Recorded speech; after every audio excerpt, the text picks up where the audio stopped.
guys, this is video 3 and we're going to be factoring trinomials today. This is my favorite type of factoring and to me one of the most important type to learn. You'll use them, and when I say most important, I just mean you just seem to use them a whole lot more. So when I say trinomials, the type we're doing is this kind up here, which means in front of your square term at the very beginning there's not a number other than 1, okay? Because we're going to talk about that on the next video. This one's is going to be just where there's a 1, an understood 1 in front of that x squared term. I want to start by showing you some examples that I've written out so that you can examine them just a little bit, because it seems like a lot of rules, but if you'll see the pattern, you'll understand it better, okay? So if you have these two binomials, x plus 3 times x plus 2, and you multiplied them out, you would get x squared plus 2x plus 3x plus 6. And you would combine your like terms and you'd have plus 5x in the middle. So our signs come from plus times plus gives me plus, and plus added to plus also gives me plus. So that's why my signs are plus and plus here, okay? Also, these two terms will add up, but then they'll also multiply to give us this. Over here, we've got an x minus 3 times x minus 2. So same problem, except the signs are complete opposite. So if you look at the answers here, the only difference is the minus sign here, because a negative times a negative is still a positive. But if you add two negatives, you get a negative. So that's where that minus sign comes from. Okay, now we're going to go down to where we've got 1 plus and 1 minus. A positive times a negative will give you a negative. So that right there will always be minus for this. And then when you add opposite signs, what you essentially do is you subtract the absolute values of your two numbers and take the sign of the bigger absolute value. Well, 3 and 2 subtract to give you 1. 3 has the bigger is the bigger number, biggest absolute value, so it'd be a plus 1 right there. So that's where that plus comes from. Over here, negative times positive again is negative. Opposite signs mean it's going to be 3 minus 2, which is 1, but this time the 3 has a negative in front of it, so the sign's going to be negative. So the important thing with the signs is, first of all, what I do is I look at the last sign, and if they're positive, then I know the two binomials that I'm multiplying have the same signs, and the signs that they have is going to be the first one listed in the problem, okay? If they end in a negative like these two do, I know I'm going to have a positive, I'm going to have opposite signs, and what I do just to keep a routine, kind of keep me straight, is whatever the sign is here, I put it in my first parentheses like I did here, and then I always put my biggest number in my first parentheses, so that way it keeps me straight. But the main thing is that you just put your biggest absolute value number with whatever that sign is that's first, okay? So the rules kind of look like this. If this is my trinomial, I see that they're both positive at the end. The C is positive, which means my signs in the two binomials should be the same. And whatever this sign is here should be what sign that they are. So this tells me they're the same. This tells me they're both positive. This tells me they're the same. This tells me they're both negative. Down here, this tells me they're different. So I put my minus and my plus. And this tells me they're different, so I put a plus and minus. Now the order doesn't matter. I could put minus and plus here, that's fine, as long as you put your biggest number with whatever sign that came first in the original trinomial, okay? So the way I look at it, there's several ways you can look at it, but the way I look at it is I need to find the factors of this number that will add, because that plus sign in front of it, add to give me this middle, because if your signs are the same, you're going to add your numbers. If your signs are different down here, you need to find the ones that will subtract to give you that middle number. Okay? So now let's try a few so that you can kind of see with the examples. That makes it a little bit easier. All right, so we're looking at number 1. So first of all,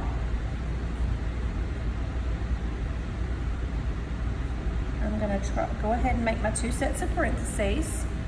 Okay, that's a plus sign, so it means these two signs down here should be the same. And then this tells me what they are. So they're both going to be plus, okay? You got to think, what times itself gives you x squared? So that would be x times x. That part's the easy part. And then you factor 12. So what I do, you can do it in your head or you can do it on your paper.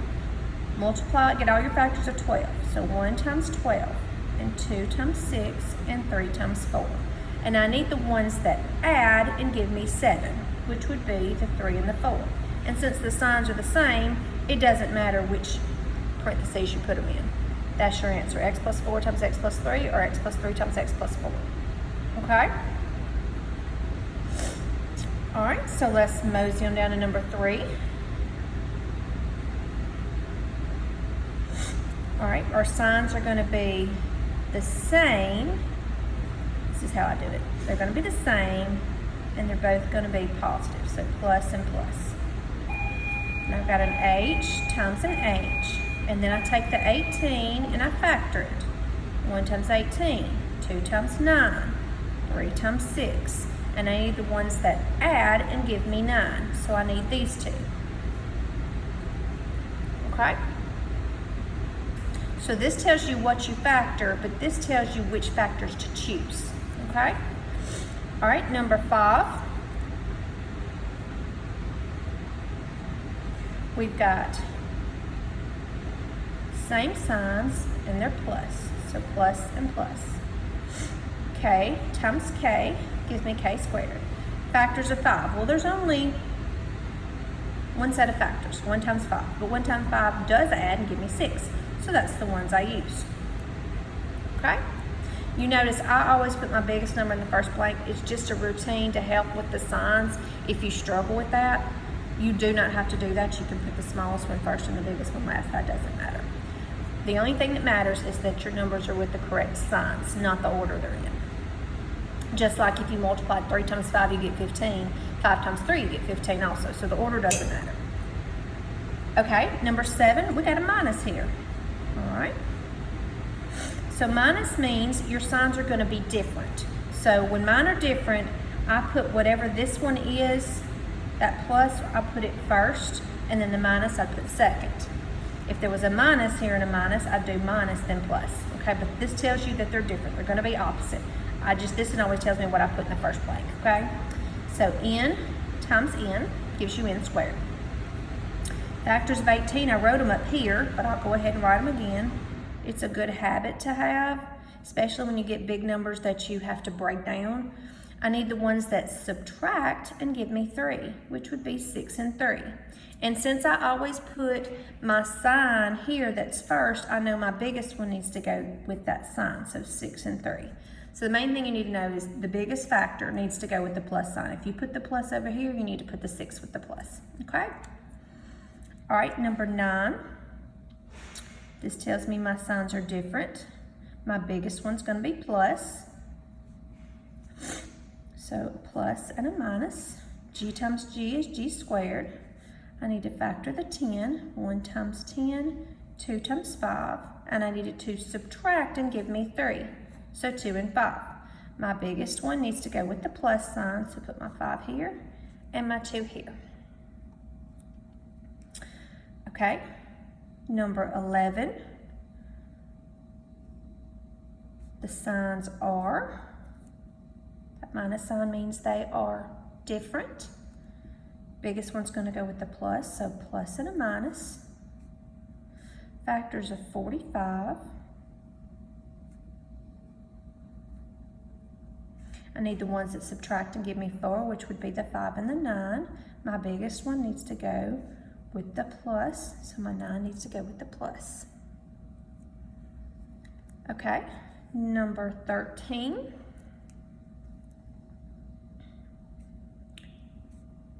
The signs are going to be different.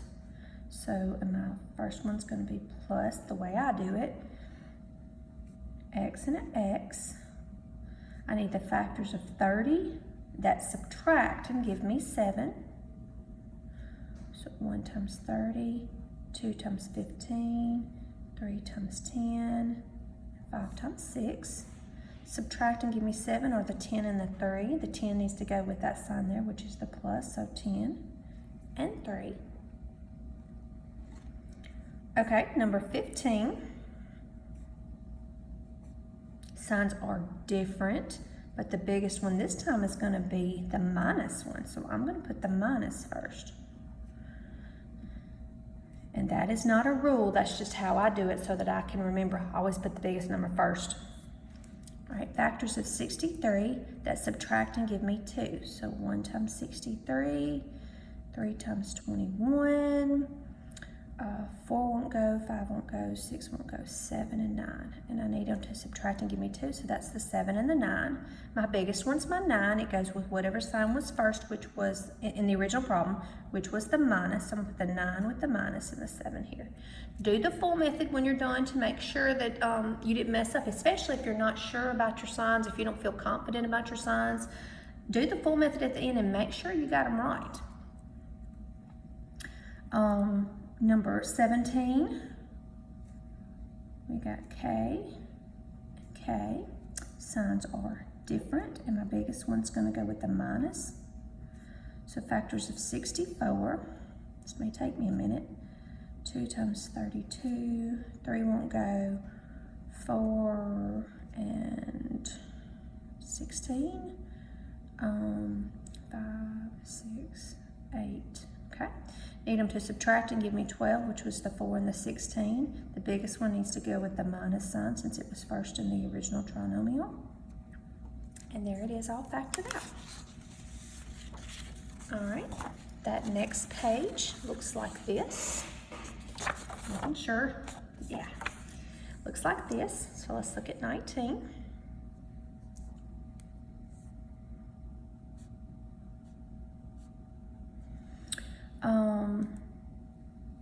C times C, signs are different.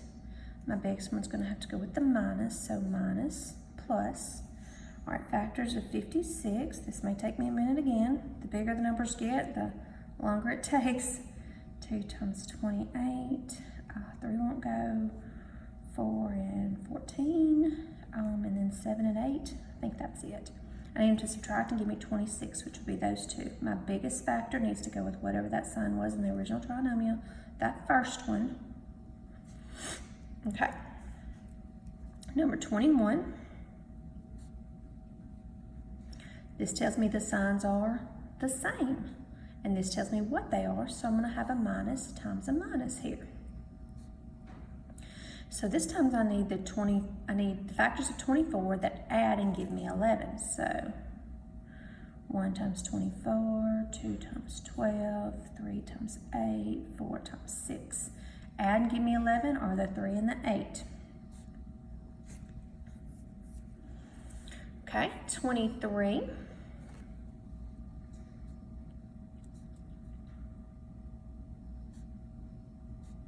Sometimes I lose my train of thought. Okay, this tells me my signs are the same. This tells me what they are. So they're both minus. So y and y. Factors of 72 that add and give me 17. Like I said, if you can do this in your head, you don't have to write these out. I'm going to go ahead and do it because I really don't want to lose anybody. 3 will go into that. 24, 4 and 18. 5, 6, and 12, and then 8 and 9. I need them to add and give me 17, so it's going to be 8 and 9. Order doesn't matter. All right, 25. Signs are the same. This tells me they are minus, so G and G, minus and minus.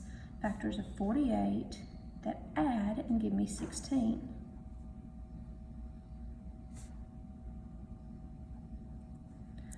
I think that's all of them. And so that would be 4 and 12. So. And then 27.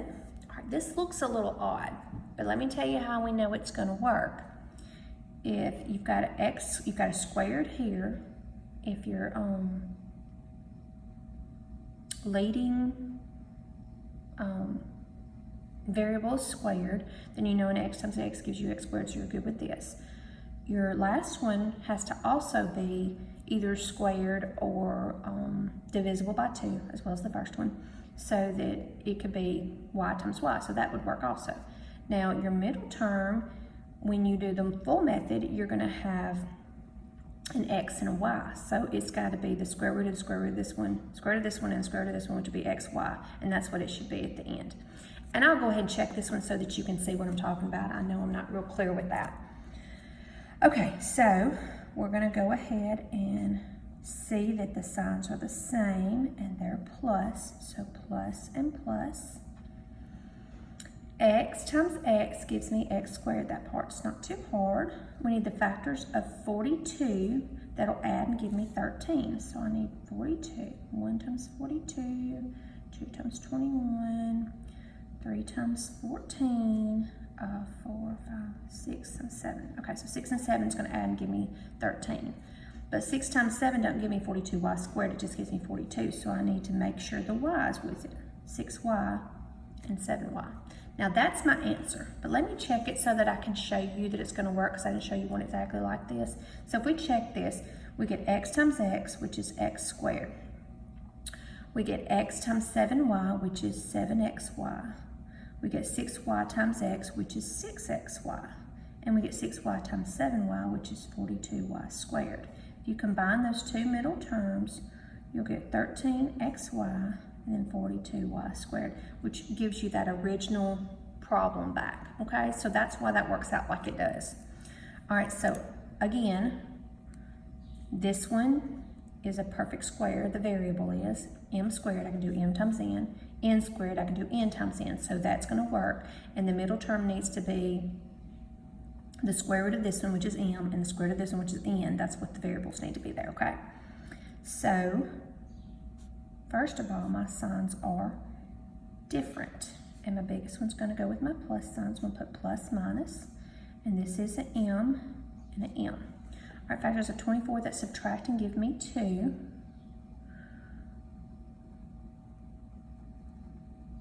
Be 4 times 6. So your 6 needs to go with the plus and your 4 over here. But I don't need to forget my n there, so they go with both of those, because 6n times negative 4n gives me negative 24n squared. Okay? Okay, so that's the basic factoring with the trinomials. Now, I would try the odd ones and make sure you're comfortable before we go to the bottom where it says the multi-step. There's not as many of those, but it takes a little more thinking. So if you need to pause it and do those even ones and make sure you're okay with it, I'm going to go ahead and do these 3 at the bottom, so that you can see what this looks like.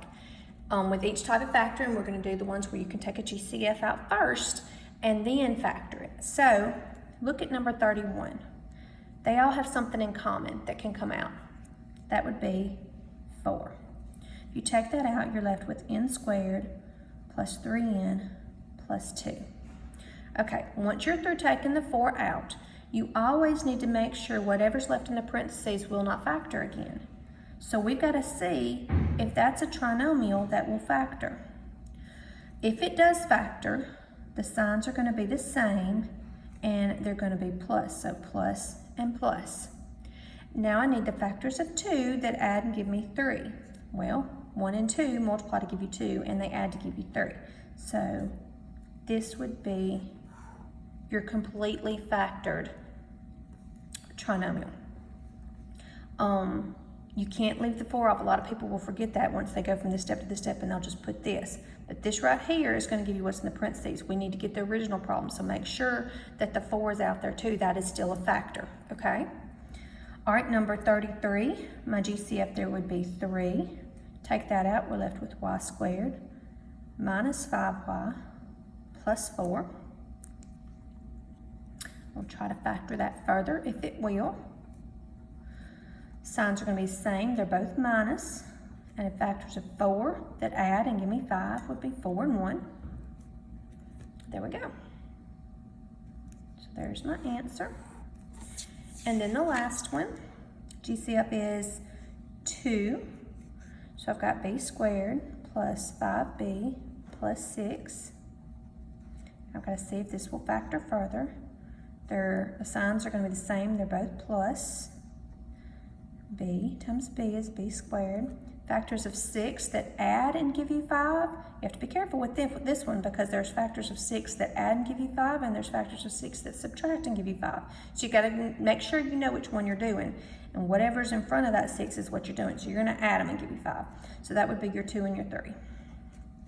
Okay?